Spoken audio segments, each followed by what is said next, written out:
El campo siempre con vos, siempre cerca. La voz del campo, la columna de la rural.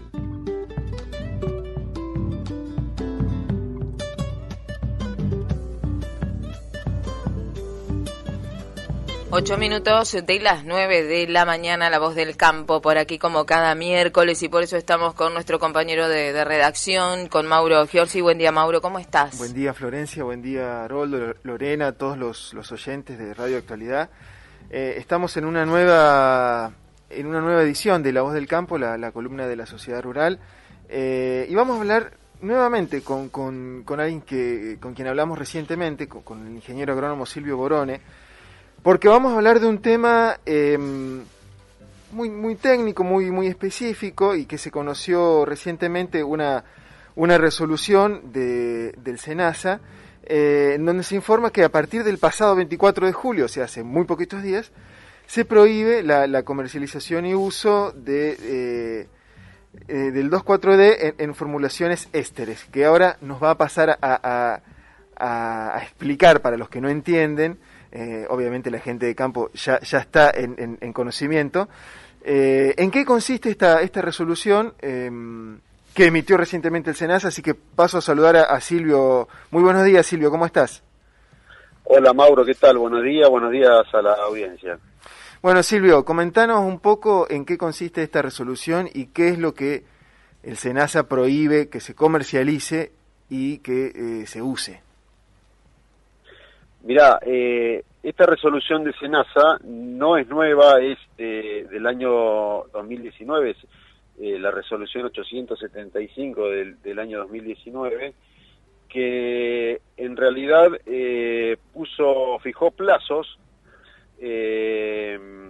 para primero en 120 días, a partir del 24 de julio del 2019, prohibir la importación. Luego a los 365 días, o sea, al año, la elaboración y fraccionamiento, y finalmente a los 2 años la comercialización y el uso de el 2,4-D en su formulación éster butílico e isobutílico, que es una formulación de este principio activo. Y bueno, hay otras formulaciones que se pueden seguir comercializando. En realidad esta sustancia se prohíbe por su alta volatilidad, ¿no? Entonces eso lo que podría ocasionar serían daños en cultivos agrícolas, forestales, hortícolas, y bueno, eso podría provocar daños a cultivos que no sean el blanco de la aplicación, ¿no? Bien. Sí, Silvio. Eso es lo que se prohíbe. Silvio, esto que vos mencionás, que bueno, desde hace 2 años, que esta resolución, como bien decís, es del 2019, pero bueno, viene prohibiendo por plazos hasta llegar a la comercialización y el uso. ¿Esto puede estar enmarcado dentro de lo que se consideran buenas prácticas? Es decir, no utilizar este producto en estas formulaciones. ¿Es parte de este concepto de buenas prácticas para cuidar a la gente y para producir alimentos saludables? Sí, por supuesto. Cuando un producto, convengamos que es un producto que está formulado desde hace muchísimos años, y bueno, en esa época por ahí no estaba la tecnología actual con que se formulan hoy los productos. Entonces es una molécula de mucha volatilidad, que si bien nosotros con buenas prácticas agrícolas de poder tecnificar en nuestras aplicaciones, utilizar pastillas antiderivas, un buen volumen de agua y todo, así todo podría sufrirse una deriva y causar inconvenientes en otros cultivos que no fueran el blanco, así como también, como decías, podría tener alguna dificultad con las personas y el ambiente, ¿no? Bien, esto la verdad que nos da el pie justamente para hablar de un tema que es siempre polémico, pero también importante hablar y refrescar y tener en cuenta del tema de las buenas prácticas agrícolas, pero también de cómo ha ido cambiando la actividad de la producción agropecuaria en ese sentido, porque vos, como bien dijiste hace un rato, es un producto, el 2,4-D es un producto muy viejo, que en ese momento por ahí no se tenían en cuenta cosas que ahora sí se están empezando a tener en cuenta, y ahora empiezan a surgir nuevos productos que por ahí no son tan nocivos, tan tóxicos, que por ahí no tienen tanto impacto ambiental, y la industria agropecuaria se está volcando hacia eso, la producción agropecuaria. Sí, tal cual, como decís vos, en sí, cuando hablamos del concepto de buenas prácticas agrícolas, no solamente hablamos de lo que es una pulverización, sino hablamos también de lo que es una buena práctica de siembra, una buena práctica de cosecha, una buena aplicación de fertilizantes, y todo eso encierra en diferentes conceptos que nos permiten hacer un buen uso de todo el sistema, o sea, de hacer una buena conservación del suelo, una buena conservación del agua. Para eso, bueno, hay diferentes prácticas agrícolas que se enfocan hacia eso, ¿no? Me gustaría, ahora ya que estamos hablando de diferentes prácticas agrícolas, saber cuál es tu opinión con respecto a la agroecología, saber si para vos es posible, si es una forma rentable de producir o si más bien está, digamos, volcado hacia un extremo o por ahí hacia algún concepto, no sé, romántico de la producción, que cuando lo llevas a la práctica constatás que realmente no es un sistema rentable. ¿Qué es lo que vos pensás? Mira, yo particularmente como profesional tengo una mirada amplia sobre todos los sistemas de producción. Yo creo que en todos los sistemas de producción se puede aplicar sistemas de conservación y cuidado del medio ambiente. Creo que la agroecología es un sistema más que tiene una mirada, para hablar de agroecología hay que despojarse, a mi entender, ¿no?, de cualquier ideología. O sea, la agroecología no es solamente no aplicar fitosanitarios. Uh-huh. Tiene un concepto mucho más amplio, digamos, en donde participan muchísimos actores. Tenemos que verlo dentro de un sistema. Hoy hay nuevas palabras, digamos, que se empiezan a conocer, a nombrar más, un sistema holístico, o sea que, digamos, forma parte de un todo, ¿no? Algo integral.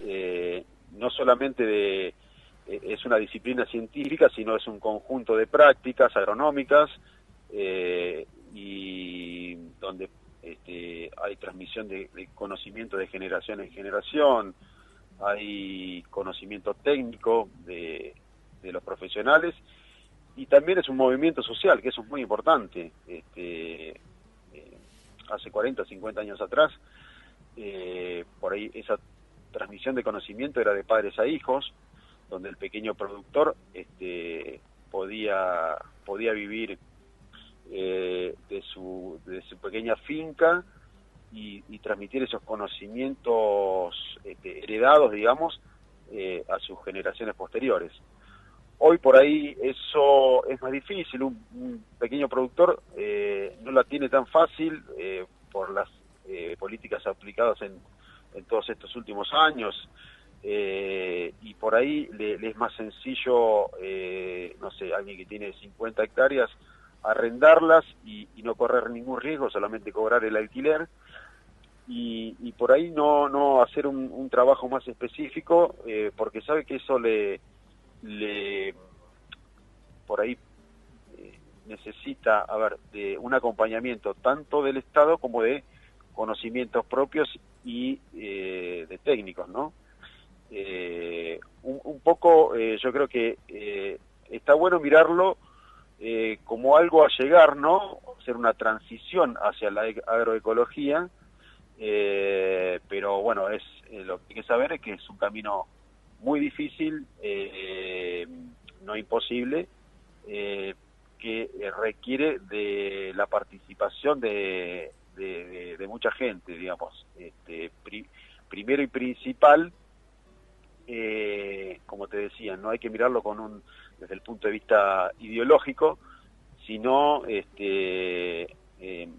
aquellas personas que forman parte de movimientos que promueven la agroecología.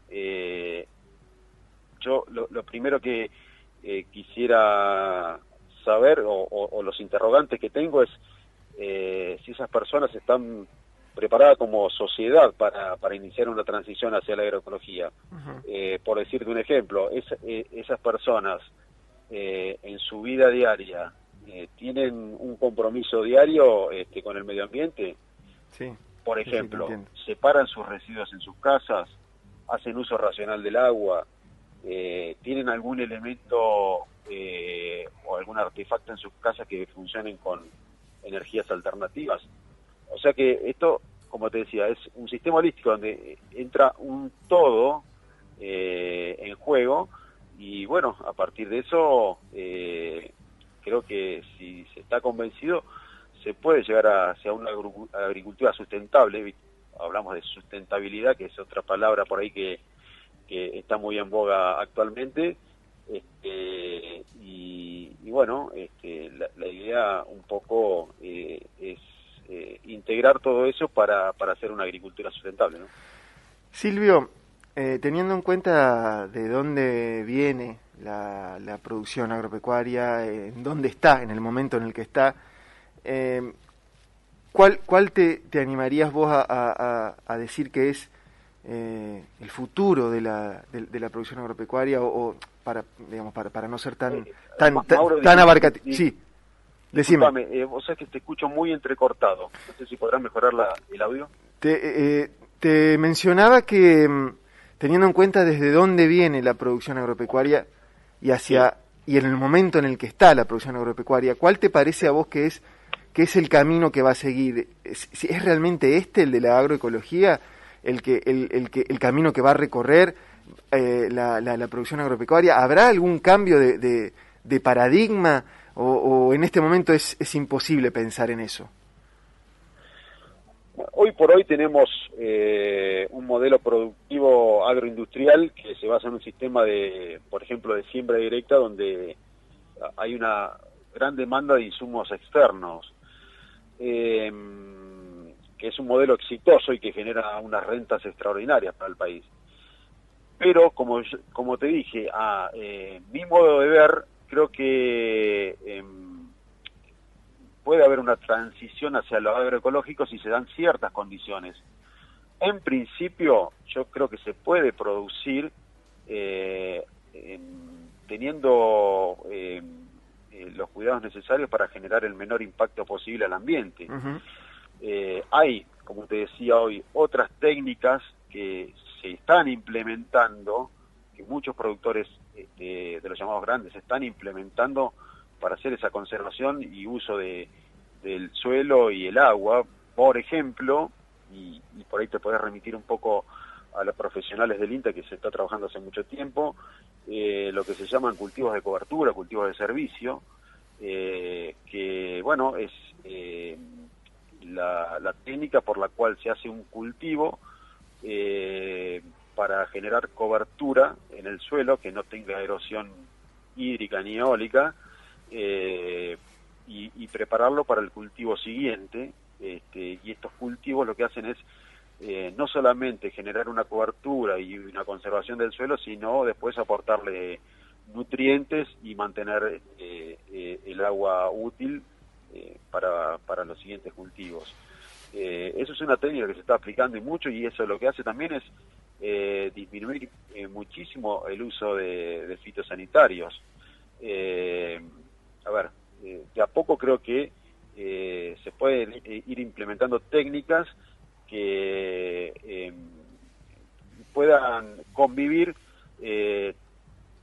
tanto la agricultura o el modelo que tenemos ahora con un modelo de agroecología. Silvio, te agradecemos mucho por tu tiempo. Bueno, empezamos hablando de esta resolución del SENASA, pero en realidad la idea era hablar un poco de esto último, de distintos modos de producción, de cómo ha ido cambiando la producción agropecuaria, de las buenas prácticas agrícolas, de esto importante que mencionaste vos, que las buenas prácticas agrícolas no necesariamente está relacionado con aplicaciones de fitosanitarios, sino que es mucho más abarcativo el tema. Y bueno, da para hablar largo y tendido, así que seguramente en algún otro momento te vamos a convocar para seguir hablando de alguna cuestión puntual de todo este tema. Muchísimas gracias. Sí.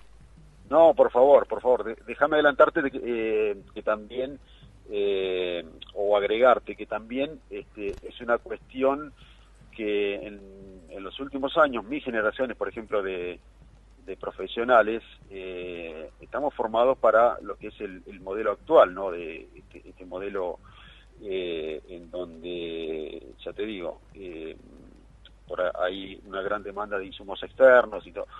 A partir de hace una buena cantidad de años hasta ahora, también hay facultades, como por ejemplo la de La Plata, en donde hay materias de currícula como agroecología, por lo tanto ya se está formando el profesional para que pueda tener todas las herramientas para ese sistema, ¿no? Bien, importante mencionarlo. Gracias, Silvio. Muchas gracias. No, por favor, gracias y a disposición.